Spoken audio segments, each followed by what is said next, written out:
ಕಳೆದ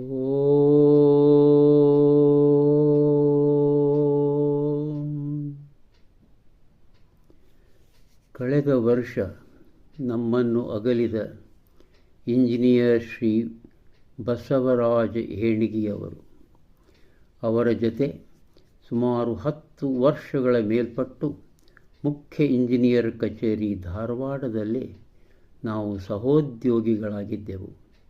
ಅವರ ಪುಣ್ಯಸ್ಮರಣೆಗಾಗಿ ಈ ಒಂದು ಸುನೀತ. ಇದರ ಶಿರೋನಾಮೆ ಸಾರ್ಥಕ ಬದುಕಿನ ಏಣಿ ಏರಿರುವ ಇಂಜಿನಿಯರ್ ಏಣಗಿ ಬಸವರಾಜ. ಹೌದು, ಓದ್ತೇನೆ. 14 ಲೈನುಗಳಿವೆ.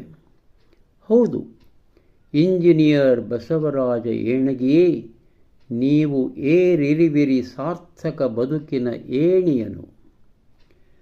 ಅಂದು 33 ವರ್ಷಗಳ ಹಿಂದೆ ನಾನು ಬಂದಿದ್ದೆ ತಮ್ಮ ಹಿರಿಯ ಅಧಿಕಾರಿಯಾಗಿ. ತಾವು ಎದುರು ಬಂದಿರಿ ತಮ್ಮ ಸುಂದರ ದುಂಡು ಮುಖದ ಚಿಗುರು ಮೀಸೆಯ ಹಸನ್ಮುಖದಿಂದ. ತಮ್ಮಿಂದ ನಾನು ಕಲಿತೆ RCC ವಿನ್ಯಾಸದ ವಿಸ್ತಾರದ ರಚನಾತ್ಮಕ ವಿಧಾನಗಳನ್ನು.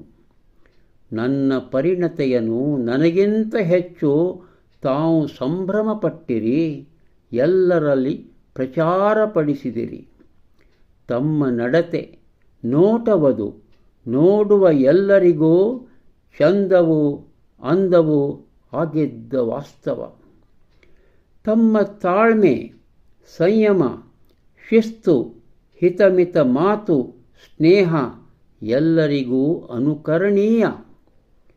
ಇನ್ಶರ್ಟ್ ಮಾಡಿದ ತುಂಬು ತೋಳಿನ ಆ ಗಂಭೀರದ ಸಾವಧಾನದ ನಡುಗೆಯದು ಸುಂದರವು.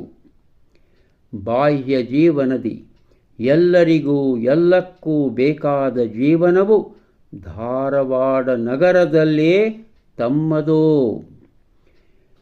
ಬೇಂದ್ರೆ ಭವನದ ನಿರ್ಮಾಣದಲ್ಲಿ ಗೆಳೆಯ ಇಂಜಿನಿಯರ್ ಮೇಗಾಡಿ ಜತೆ ಅನುಪಮ ಕಾರ್ಯವದು. ಆ ಸುಕಾರ್ಯದಲ್ಲಿ ನಾನೂ ನಿಮ್ಮ ಸಂಗಡ. ಅಲ್ಲದೆ ಮುಖ್ಯನು ಇಂಜಿನಿಯರ್ ಬಡಬಡೆಯೂ ಸಹ. ಎಲ್ಲವೂ ಸುಗಮ. ಜಾಣ ಪತ್ನಿ ನಿರ್ಮಲಾ ತಾಯಿ, ಮುದ್ದು ಮಕ್ಕಳು ನಿವೇದಿತಾ, ನಂದಿತಾ. ವಿಧಿಗೆ ಸೇರದು ಎಂಬಂತೆ ಆ ಮರೆವು ರೋಗ ತಮ್ಮನ್ನು ಹೆಚ್ಚಾಗಿ ಕಾಡತೊಡಗಿತು. ದೈವದಾಟವೆಂದು